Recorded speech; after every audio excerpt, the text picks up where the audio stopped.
আসসালামু আলাইকুম, শুভেচ্ছা এবং সেই সাথে স্বাগত জানাচ্ছি আরটিভির সন্ধ্যা সংবাদে। শুনছিলেন মার্কেন্টাইল ব্যাংক শিরোনামগুলো। পুরোটা সংবাদ জুড়ে আপনাদের সঙ্গে রয়েছি আমরা দুজন, আমি আফসানা সুরাইয়া এবং আমি নীরা ফেরদৌস। জানাবো বিস্তারিত সংবাদ। পরীক্ষা নেওয়ার দাবিতে রাজধানীর সহ সারা দেশের বিভিন্ন বিশ্ববিদ্যালয়ের শিক্ষার্থীরা আন্দোলন ও বিক্ষোভ করেছে। একই দাবিতে বিক্ষোভ কর্মসূচি পালন করা গার্হস্থ্য অর্থনীতি কলেজের ছাত্রীদের সঙ্গে ধস্তাধস্তি হয় পুলিশের। চট্টগ্রাম, রাজশাহী ও বরিশালের শিক্ষার্থীরা পরীক্ষার দাবিতে 3 দিনের আলটিমেটাম দিয়েছে। এদিকে 24শে মে থেকে পরীক্ষা নেওয়ার সিদ্ধান্তের কথা জানিয়েছে জাতীয় বিশ্ববিদ্যালয়। সাকিবুর রহমানের রিপোর্টে থাকছে বিস্তারিত। স্থগিত হওয়া পরীক্ষা দেওয়ার দাবিতে বিক্ষোভ ও অবরোধ কর্মসূচি পালন করেছে বিভিন্ন বিশ্ববিদ্যালয়ের শিক্ষার্থীরা। বৃহস্পতিবার সকালে মিছিল নিয়ে শাহবাগে আসে জাতীয় বিশ্ববিদ্যালয়ের ছাত্রছাত্রীরা। পরীক্ষা স্থগিতের প্রতিবাদে নানা স্লোগান দেয় তারা। পরে পুলিশের বাধায় তা পণ্ড হয়ে যায়। এ সময় সেখান থেকে 6 শিক্ষার্থীকে আটক করে পুলিশ। ঢাকা বিশ্ববিদ্যালয়ের অধীনে 7 কলেজের পরীক্ষার্থী বাতিল করার কারণে কিন্তু জাতীয় বিশ্ববিদ্যালয়ের পরীক্ষা বাতিল করা হয়, কিন্তু তারা গতকালকে আন্দোলন করার ফলে তাদের পরীক্ষা পুনরায় চালু করছে। কিন্তু আমরা আন্দোলন করি নাই, আসলে একই সাথে যখন বন্ধ হয়েছে তাহলে একই সাথে হবে। তো আমাদের 5টি পরীক্ষা হয়ে গেছে, আর 2টি পরীক্ষা হওয়ার আগেই শিক্ষামন্ত্রী কি অযৌক্তিক কারণে আমাদের পরীক্ষা স্থগিত করে দেওয়া হয়েছে। আজকে সকালে আসছিল, ওদের ভিতর থেকে 13 জনকে আটক করা হয়েছে। ওদের আমরা নিঃশর্ত মুক্তি চাচ্ছি। পরীক্ষা স্থগিতের প্রতিবাদে রাজধানীর নীলক্ষেতে বিক্ষোভ করে গার্হস্থ্য অর্থনীতি কলেজের শিক্ষার্থীরাও। অনেক দিন ধরে স্বপ্ন দেখছি যে আমরা এই পরীক্ষা দিব, আমাদের ক্যারিয়ার করতে হবে, আমাদের অনেক কিছু আছে পরিকল্পনা জীবনে। বিসিএস কত চাকরি সার্কুলার চলে যাচ্ছে, আমাদের বয়স বাড়তেছে, আমাদের যেভাবে হোক আমাদের একটাই দাবি, আমরা পরীক্ষা দিতে চাই। গার্হস্থ্য অর্থনীতি কলেজের অধ্যক্ষ জানান, ঢাকা বিশ্ববিদ্যালয়ের সিদ্ধান্তের বাইরে যাওয়ার কোনো সুযোগ নেই তাদের। আমার কোনো ক্ষমতা নাই, এখানে শিক্ষা মন্ত্রণালয় যা নির্দেশ দিবেন সেই মোতাবেক আমাদের অনুযায়ী করতে হবে এবং সেই অনুযায়ী ঢাকা বিশ্ববিদ্যালয় একাডেমিক কাউন্সিল সিদ্ধান্ত নেবে এবং আমাদের সেই অনুযায়ী চলতে হবে। প্রশাসনের আশ্বাসে চট্টগ্রাম, রাজশাহী ও বরিশাল শিক্ষার্থীদের বিক্ষোভ ও অবরোধ স্থগিত করে 3 দিনের আলটিমেটাম দেয় শিক্ষার্থীরা।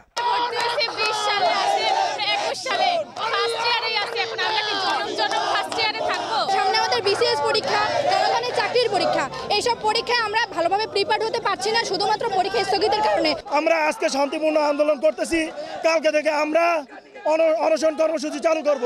নেত্রকোনায় শিক্ষার্থীরা বিক্ষোভ করার সময় পুলিশি বাধার মুখে পড়ে।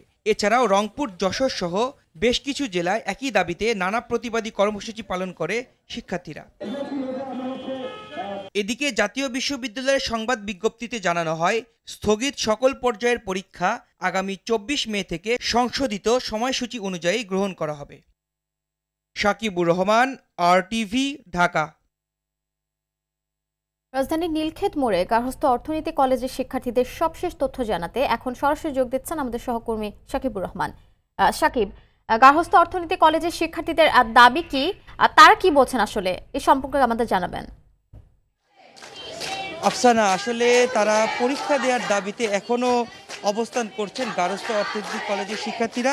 সন্ধ্যা হয়ে গেলেও তারা আমাদেরকে বলছেন যে যতক্ষণ পর্যন্ত তাদের দাবি মেনে না হবে ততক্ষণ পর্যন্ত তারা অবস্থান করবেন। তারা অধ্যক্ষ বরাবর একটি স্মারকলিপি দিয়েছেন এবং অধ্যক্ষ সেই স্মারকলিপিটি গ্রহণ করার পরে তারা বলেছেন যে সেই স্মারকলিপিটি তারা মন্ত্রণালয়ে পাঠাবেন এবং মন্ত্রণালয় থেকে সিদ্ধান্ত আসলে তাদেরকে সিদ্ধান্ত জানানো হবে।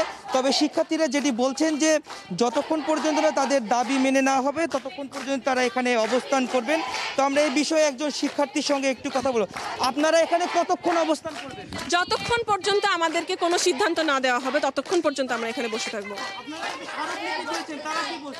তারা বলতেছে যে আমরা মন্ত্রণালয়ে পৌঁছাই দিব, এখন কালকে গভর্নমেন্ট ছুটি, আমাদের পৌঁছাইতে শনি রবিবার লাগবে। যখন 7 কলেজের সন্ধ্যা 7টার সময় ডিসিশন আসে, আমাদের কেন পারবে না?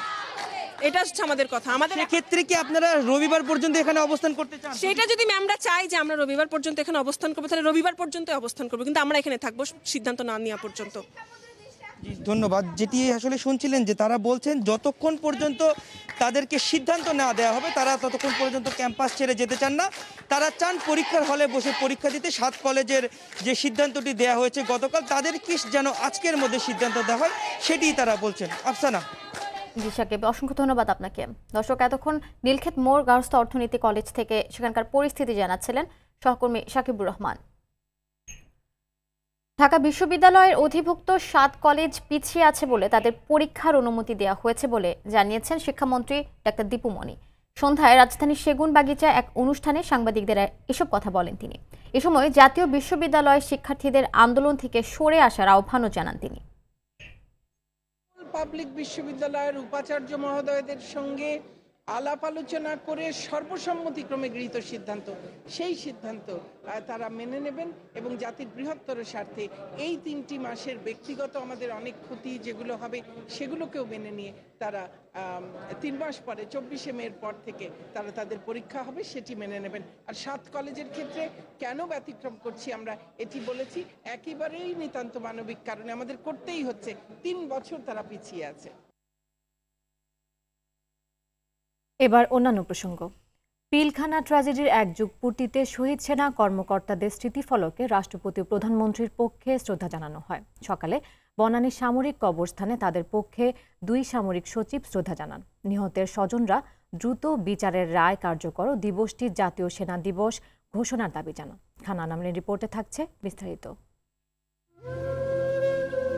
সাদাকাত সাবরি বিন মমিনের 12 বছর হতে আরও 11 দিন বাকি।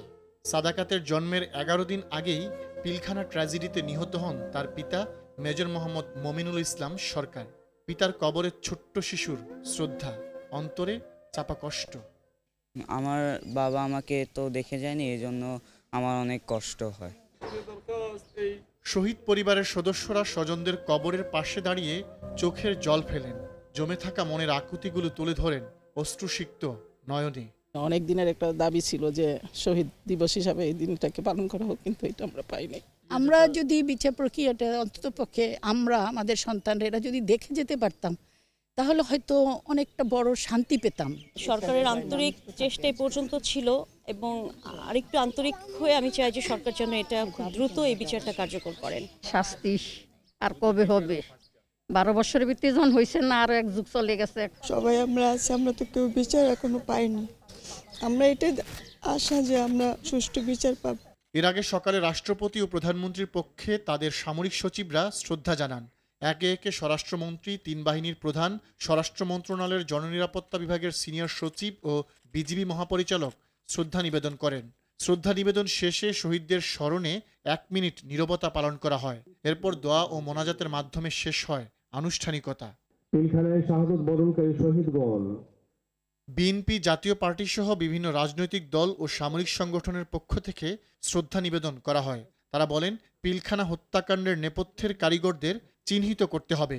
এই হত্যাকাণ্ডে যারা পরিকল্পনাকারী, দেশি বিদেশি ষড়যন্ত্রকারী, তারা এখন পর্যন্ত পর্দার অন্তরালে রয়েছে।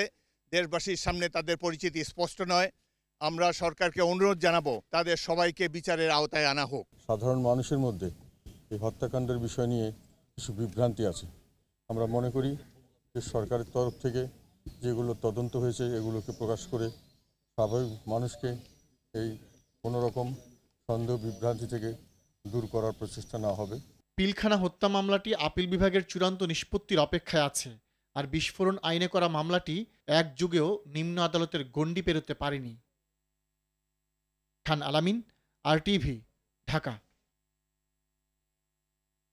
বাংলাদেশ সেনাবাহিনীকে পঙ্গু করতেই পিলখানায় বিডিআর বিদ্রোহে নরকীয় হত্যাকাণ্ড চালানো হয়েছে বলে মন্তব্য করেছেন বিএনপি সিনিয়র যুগ্ম মহাসচিব রুহুল কবির রিজভী। সকালে রাজধানীর নয়াপল্টনের বিএনপির কার্যালয়ে সংবাদ সম্মেলনে তিনি একথা বলেন। তবে পিলখানা হত্যাকাণ্ডে ক্ষমতাসীনদের অনেকের জড়িত থাকার কথা শোনা গেলেও সেসব ধামা চাপা দেওয়া হয়েছে বলে অভিযোগও করেন রিজভী।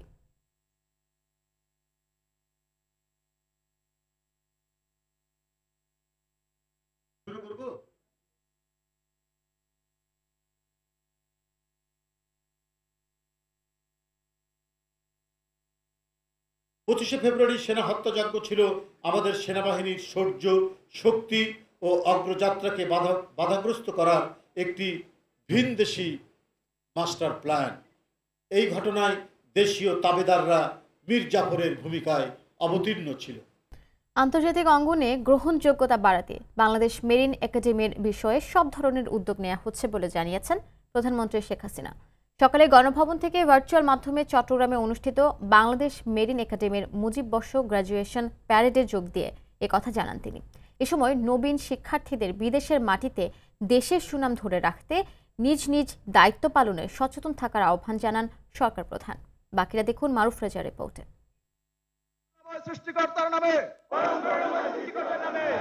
দেশ ও দেশের মানুষের কল্যাণে যে কোনো ত্যাগ স্বীকারের অঙ্গীকারে শপথ নিলেন বাংলাদেশ মেরিন একাডেমির ৫৫তম ব্যাচের ১৯২ জন নবীন শিক্ষার্থী। বাংলাদেশ মেরিন একাডেমির প্যারেড মাঠে অনুষ্ঠিত মুজিব বর্ষ গ্রাজুয়েশন প্যারেড নামক এই সমাপনীতে প্রধান অতিথি হিসেবে ভার্চুয়াল মাধ্যমে যুক্ত হন প্রধানমন্ত্রী শেখ হাসিনা। শুরুতে প্রধানমন্ত্রীর পক্ষে ব্যাচের সকল ক্ষেত্রে কৃতিত্বপূর্ণ অর্জনকারী ২ শিক্ষার্থীর হাতে স্বর্ণপদক তুলে দেন নৌ পরিবহন প্রতিমন্ত্রী খালিদ মাহমুদ চৌধুরী। পরে দিক নির্দেশনামূলক বক্তব্যে প্রতিযোগিতাময় বিশ্বের সঙ্গে তাল মিলিয়ে চলতে নবীন শিক্ষার্থীদের পরামর্শ দেন প্রধানমন্ত্রী। নতুন জীবনে পদার্পণ করবেন, সেখানে দেশে বিদেশে দেশের মান রক্ষা করে চলতে হবে। আর সেই সাথে সাথে যখন যে দেশে যাবে আমাদের সভ্যতা, আমাদের কৃষ্টি, আমাদের সংস্কৃতি সেটাও আদান প্রদান করতে পারবে এবং অন্য জায়গা থেকে ভালো কিছু শিক্ষা নিয়ে আসতে হবে। নিজ দায়িত্ব সততা, দক্ষতা ও কর্তব্যনিষ্ঠার সাথে পালন করতে হবে, যাতে বিদেশে বাংলাদেশে ভাবমূর্তি উজ্জ্বল হয়। বাংলাদেশ মেরিন একাডেমির উন্নয়নে নানা পদক্ষেপ পরিকল্পনার কথাও তুলে ধরেন সরকার প্রধান। যুক্তরাজ্যের সাউদাম্পটন সলেন্ট ইউনিভার্সিটির Warsash School of Maritime Science and Engineering এবং ফিলিপাইনের Maritime Academy of Asia and প্যাসিফিকের সঙ্গে সমঝোতা চুক্তি স্বাক্ষর প্রক্রিয়া চূড়ান্ত পর্যায়ে রয়েছে। ফলে আন্তর্জাতিক অঙ্গনে একাডেমির গ্রহণযোগ্যতা আরও বৃদ্ধি পাচ্ছে এবং আরও বৃদ্ধি পাবে। এই একাডেমিকে পূর্ণাঙ্গ রূপ আমরা দিতে যাচ্ছি, যাতে আমাদের ক্যাডেটরা আন্তর্জাতিক মানের ট্রেনিং নিয়ে তাদের দায়িত্ব পালন করতে পারে দেশে বিদেশে। করোনা রোধে টিকা গ্রহণের সঙ্গে যথাযথ স্বাস্থ্যবিধি মেনে চলারও পরামর্শ দেন প্রধানমন্ত্রী শেখ হাসিনা। নিজেকে সুরক্ষিত রাখুন এবং আপনার সুরক্ষা অন্যকেও সুরক্ষিত করবে। Maruf Reza, RTV, Dhaka. Peoples Leasing এর টাকা জনগণের টাকা, কোনো চোর বাটপারদের টাকা না। আগে টাকা দিন, পরে কথা বলুন, তা না হলে কারাগারে ঢুকানো হবে। সকালে হাইকোর্টের কোম্পানি বেঞ্চের বিচারক মোহাম্মদ খুরশিদ আলম সরকারি একক বেঞ্চ ঋণখেলাপি ও তাদের আইনজীবীদের প্রতি ক্ষোভ প্রকাশ করে এসব কথা বলেন। আদালতে শুনানি করেন আইনজীবী ডক্টর সাইদা নাসরিন। আর মক্কেল আদালতকে বলেন তার কাছে পিপলস লিজিং এর পাওনা ৩৮৪ কোটি টাকা। আর্থিক প্রতিষ্ঠান People's Leasing and Financial Services থেকে ৫ লাখ টাকা এবং তার বেশি ঋণ নিয়ে খেলাপি হওয়া ১৩৭ জন দ্বিতীয় দিনে সশরীরে আদালতে হাজিরা দেন। আজ গত ২৩ ফেব্রুয়ারি নির্ধারিত দিনে আদালতে ১৪৩ জনের হাজিরা ছিল। কোর্ট বলেছে যে যেই টাকার পরিমাণটা ডিসপিউটেড না, আপনারা এই টাকাটা পে করে দেন।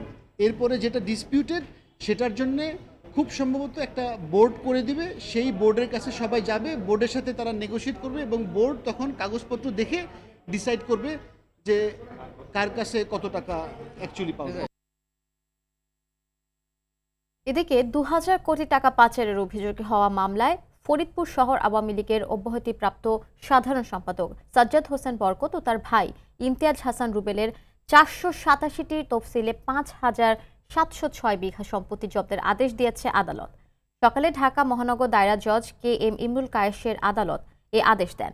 একই সঙ্গে ১৮৮ ব্যাংক হিসাবের ১.৫ কোটি টাকা এবং বাস, ট্রাক, মাইক্রোবাস, প্রাইভেট কার সহ ৫৫টি গাড়ি জব্দের নির্দেশ দেওয়া হয়েছে। এর আগে মামলার তদন্তের স্বার্থে সিআইডি তাদের সম্পত্তি, ব্যাংক হিসাব ও গাড়ি জব্দের জন্য আদালতে আবেদন করেন। পরে আদালত আবেদন মঞ্জুর করে এ আদেশ দেন।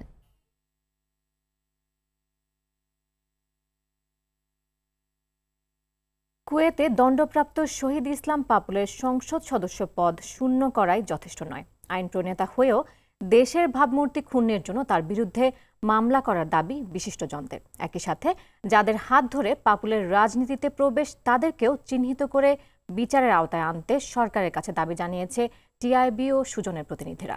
লক্ষ্মীপুর প্রতিনিধি পলাশ শাহর সহায়তায় সেলিম মালিকের রিপোর্ট। কুয়েতে পরিচ্ছন্নতা কর্মী থেকে বাংলাদেশের সংসদ সদস্য, মানব পাচার করে শূন্য থেকে ধনকুবের বনে যাওয়া চরিত্রের নাম কাজী শহীদ ইসলাম পাপুল। নিজের সম্পদ নিয়ে যিনি বলতেন, আরব সাগর শুকিয়ে যাবে, কখনো শেষ হবে না পাপুলের সম্পদ।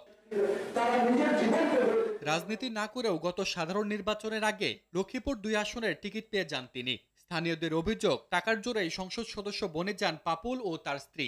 নেতাদেরকে একেবারে নিলামে কিনে টাকার বিনিময়ে তিনি জাতীয় পার্টির প্রার্থীকে বসিয়ে দিয়ে স্বতন্ত্র প্রার্থী হয়ে এখানে নির্বাচিত হন। নির্বাচনের আগ পর্যন্ত প্রচুর পরিমাণ টাকা পয়সা দিয়েছেন, নির্বাচনের পর তেমন মেজর কিছু দেন নাই। কুয়েতে মানব, অর্থ পাচার ও ঘুষ লেনদেন অভিযোগ প্রমাণিত হওয়ায় 4 বছরের সাজা খাটছেন পদ হারানো সংসদ সদস্য পাপুল। একই অভিযোগে তার স্ত্রী সংরক্ষিত নারী আসনের সদস্য সেলিনা ইসলামের বিরুদ্ধে দেশে মামলা চলছে। রাষ্ট্ররাজনীতির বিস্ফল এই পাপুলদের মতো ব্যক্তিরা, ব্যবসায়ীরা সংসদ সদস্য হবেন, তাতে দোষের কিছু নাই, কিন্তু মনোনয়ন বাণিজ্য করে টাকা পয়সা দিয়ে সংসদ সদস্য পদ কেনার এটা সংসদে কলুষিত করে এবং একই সাথে আমাদের প্রতিষ্ঠানকে অকার্যকর করে। গণতন্ত্র ও রাজনীতির স্বার্থে সম্পদের জোরে রাজনীতিতে অবৈধ প্রবেশ ঠেকাতে হবে। বিশ্লেষকরা বলছেন, যাদের হাত ধরে পাপুলদের রাজনীতিতে প্রবেশ, তাদের চিহ্নিত করার এখনই সময়। অনিয়মের সাথে যোগসাজশের কারণে, দুর্নীতির সাথে যোগসাজশের কারণে যে ফ্র্যাঙ্কেনস্টাইন তৈরি হচ্ছে রাজনৈতিক অঙ্গনে, সেই ফ্র্যাঙ্কেনস্টাইনের নিয়ন্ত্রণের দায়, অধিকার এবং কর্তৃত্ব তাদেরই, রাজনৈতিক নেতৃবৃন্দের হাতেই রয়েছে এবং তারাই সেটা নির্ধারণ করবেন। আমাদের যে মনোনয়ন দেওয়ার ব্যাপারে রাজনৈতিক দলগুলোকে আরো সাবধানতা অবলম্বন করতে হবে এবং নির্বাচন কমিশনের মতো প্রতিষ্ঠান কার্যকর ভূমিকা রাখতে হবে। জাতীয় সংসদের পবিত্র আঙিনাকে কলঙ্ক মুক্ত রাখতে পাপুলদের মতো দুষ্ট চরিত্রদের চিহ্নিত করে দলে স্থান না দেওয়ার দাবি বিশিষ্টজনদের। সেলিম মালিক, RTV, ঢাকা। চট্টগ্রামের সাতকানিয়ায় বেলাল উদ্দিন নামে আওয়ামী লীগের এক নেতাকে হত্যা করেছে প্রতিপক্ষ। গেল রাতে খাগড়িয়া ইউনিয়নের তৈয়ারপুরে পূর্ব বিরোধে তাকে পিটিয়ে ও কুপিয়ে হত্যা করে। নিহত বেলাল খাগড়িয়ার ওয়ার্ড আওয়ামী লীগের সাধারণ সম্পাদক। এ ঘটনায় একজনকে আটক করেছে পুলিশ। এদিকে নিখোঁজের 3 দিন পর চুয়াডাঙ্গার জীবননগরে ফসলের মাঠ থেকে তারজিনা খাতুন নামে এক গৃহবধূর মরদেহ উদ্ধার করেছে পুলিশ। ঘটনার পর থেকে স্বামী আব্দুস সালাম পলাতক রয়েছেন।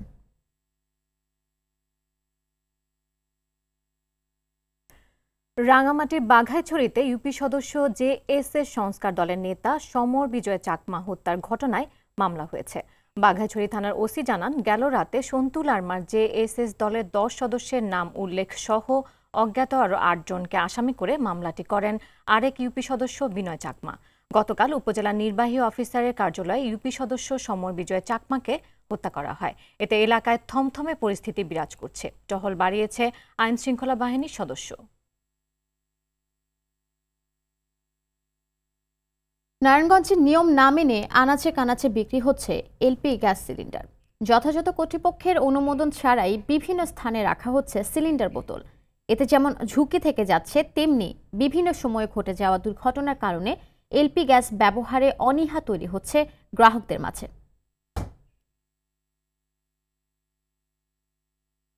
শেষ হলো ঢাকা আইনজীবী সমিতির 2021-22 মেয়াদে কার্যনির্বাহী পরিষদের নির্বাচন। বুধবার সকাল 9টা থেকে শুরু হওয়া ভোট গ্রহণ আজ বৃহস্পতিবার বিকেল পর্যন্ত চলে। এই সমিতির সদস্য সংখ্যা 25,292 জন। এর মধ্যে 17,556 জন ভোট দিয়ে নির্বাচিত করতে যাচ্ছেন তাদের প্রতিনিধি। সাদা ও নীল প্যানেলে প্রার্থী পদে মোট 46 জন প্রতিদ্বন্দ্বিতা করেন। আগামীকাল শুক্রবার ইলেকট্রনিক মেশিনে নির্বাচনের ফলাফল প্রকাশ করা হবে।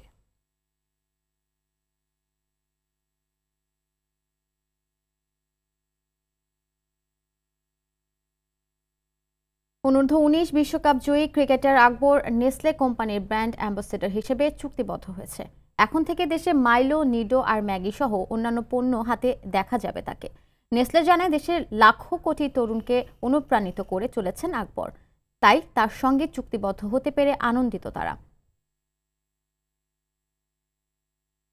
আল মুসলিম গ্রুপের সহযোগী প্রতিষ্ঠান একেএম নিটওয়্যারের বিরুদ্ধে 175 কোটি টাকা অর্থ পাচারের অভিযোগ প্রত্যাখ্যান করেছেন প্রতিষ্ঠানটির ব্যবস্থাপনা পরিচালক শেখ আব্দুল্লাহ। সকালে জাতীয় প্রেস ক্লাবে সংবাদ সম্মেলনে তিনি লিখিত বক্তব্য এই বিষয়ে বিস্তারিত তুলে ধরেন। তদন্তনাধীন কোনো বিষয়ে অভিযোগ প্রমাণ না হওয়ার আগে সংবাদ প্রচার না করতে গণমাধ্যমের কাছে অনুরোধ জানান তিনি।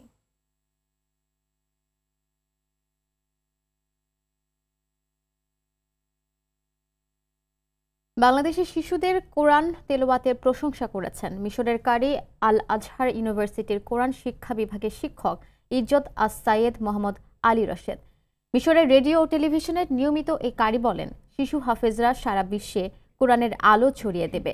মাহে রমজান উপলক্ষে মাসব্যাপী আরটিভির 11তম আন্তর্জাতিক হিফজুল কোরআন প্রতিযোগিতা জিপিএইচ ইস্পাত আলোকিত কোরআন 2021-এ বিচারকের দায়িত্বে অংশ নিয়ে এসব কথা বলেন তিনি।